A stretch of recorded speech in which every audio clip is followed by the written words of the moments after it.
စံနဲ့အခွင့်အလမ်းတွေကိုငါကအလွယ်တကူဆွဲဆောင်နိုင်တဲ့သူဖြစ်ပါတယ်။ပတ်စံကငါ့ဘဝရဲ့အလွန်သွေးကြီးစွာစီးဝင်လာတယ်။ငါလှဆောင်တဲ့အရာတွေကပတ်စံနဲ့ပတ်သက်ပြီးအောင်မြင်မှုကိုဖြစ်ပေါ်စေတယ်။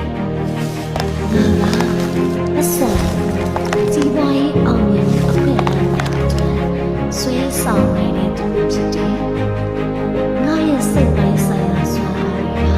ကပတ်စံနဲ့ပတ်စံနိုင်လုံးများကိုခံယူရန်အစဉ်သင့်ဖြစ်နေပါသည်။ပတ်စံအများပြားကိုငါရဲ့ချစ်ချင်းမြတ်တာနဲ့လက်ခံနိုင်ပါသည်။ပတ်စံကငါအတွက်အလွယ်တကူ